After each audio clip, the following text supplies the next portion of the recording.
So apparently cinema hasn't done with this bloke yet. So we got a new Dracula, new take, and yeah, I got something to say. Roll the intro. So new Dracula, directed by Luc Besson. I think I said his name right.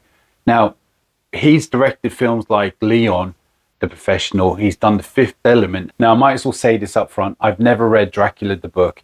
And the only references I have is from Bram Stoker's Dracula, Nosferatu, the classic Bela Lugosi, and Christopher Lee, which, by the way, he's British, so he's a legend, like myself. So anyway, it's very hard not to compare it to Bram Stoker's Dracula by Francis Ford Coppola. It's very hard not to reference it like that because it's all I have.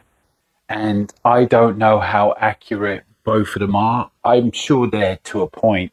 So it's very hard not to compare both because Bram Stoker's Dracula is the only reference I have. Funny enough, when I was young, when they was casting Gary Oldman, I was young anyway, didn't know him that well. I was only used to Christopher Lee. So I was against the casting choice. You know, I was young, but I was like, who's this guy with long hair and the big white hair? Who's this? But the thing is that I was wrong. He smashed it. And even to this day, he's one of the greatest actors out there. And he's an absolute chameleon. In every film, he's just completely different.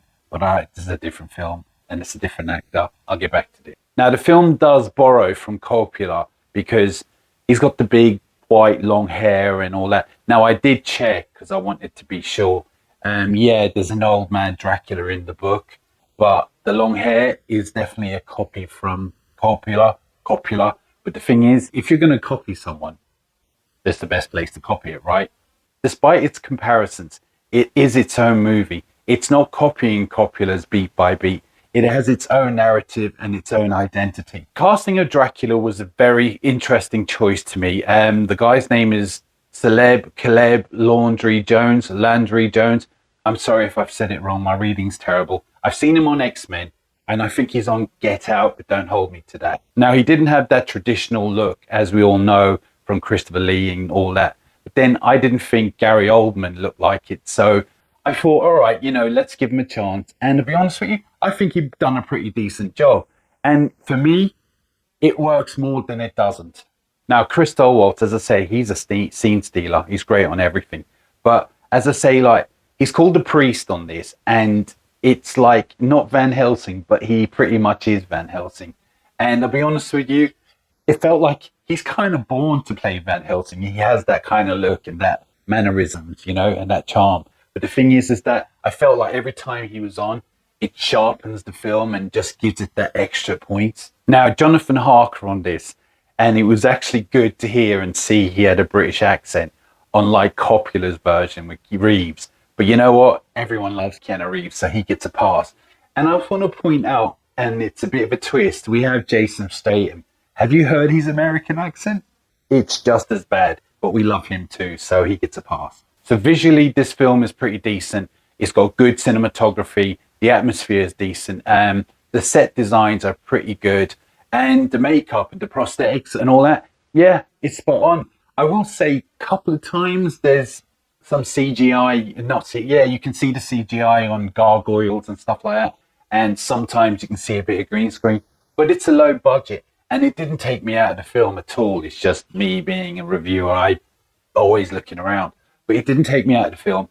And really, I felt it was decent enough to maybe not notice it. So the music was pretty good. The score was pretty decent. I will say, though, I felt like it did have a few notes like Coppola's version. And not completely. It still was its own. I just felt like, maybe it's just me, but I felt like that. Now, it didn't lean into the horror score. It felt like more of a romantic kind of thing, a tragedy kind of thing, rather than scary, but still, it worked. One thing I genuinely appreciated was the backstory. We got more of a backstory on this, even though they're similar. We just got more and we saw more of a backstory. And we got to see what he was doing over the 400 years.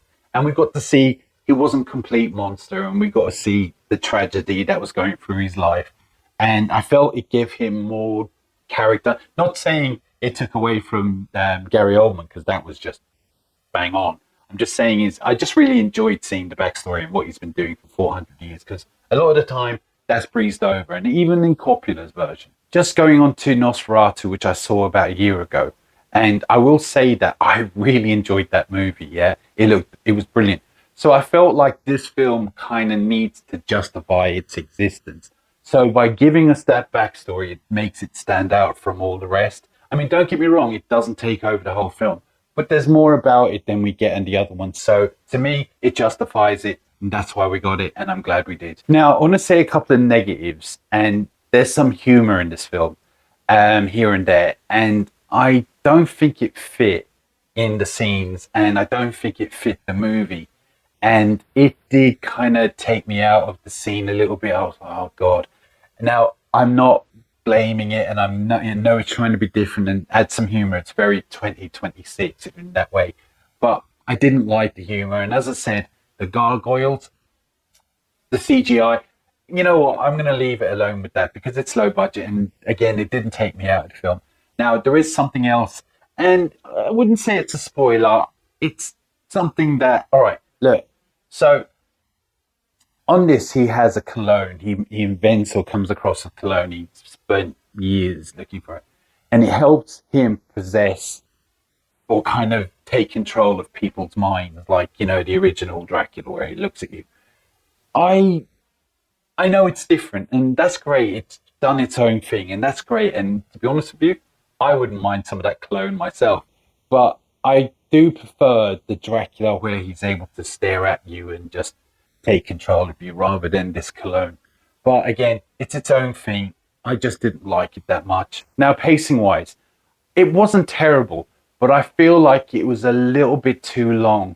And despite it being long, I felt like some scenes were rushed and some scenes were cut out. Like you'd see they're at some place and next minute they're on the way to somewhere else. And I felt I didn't like. I know we know where they're going. It's just you don't see him moving toward that. It's just now we're here sort of thing, and stuff like that. Some scenes jumped, and I felt like with what's her name? Is it Mina? Mina, I think her name is, and I felt like that was kind of rushed a little bit. It just didn't feel meaningful like it did on. I'm not comparing again, but like the other, and it wasn't terrible. Don't get me wrong, it wasn't terrible. I suppose they had a lot to fit in the 2 hours, which again, I said it was long enough.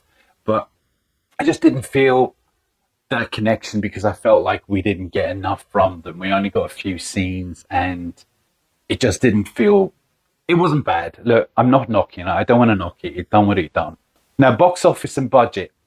The film cost 55 million to make. Some people out there are going to go, wow, that's a lot of money. But I'm telling you, to make a big film like this, it ain't. So they've done really well with the amount of money they have. So you forget, or you kind of excuse or forgive for the little bits and pieces you might see in here, like a little bit of green screen, some CGI here and there. So you kind of forgive it for that. Again, it didn't take me out of the film. Now, as far as I know, today, it's only been out a little while, but today it's made not that much. I think it's something like 250,000 or something like that, or maybe 1 million or something like that. But the thing is that, so it hasn't come close to its budget yet. But I really do feel, even though it's not my favorite film of the year, I do feel like they deserve for it to make a profit on this, because what they've done with everything, they've done a good job. And you know what? I feel like I wish every film made a budget. Well, not everyone, but I do think it deserves to make a profit, and I hope it does. We'll see in time. Overall, this film is decent. It's not special. It has its moments, but I will say I enjoyed it, and I'm going to give it a rating as not rewatch instantly, but rewatch again, but not yet. Dracula at this point isn't really about fear anymore. It's about tragedy, longevity, loss, watching the world move on while you don't. This film understands that even when it stumbles, it borrows, it experiments, it sometimes misjudges the tone. But underneath it all, there's still a sadness to this character, and that's what the filmmaker was trying to do and show us.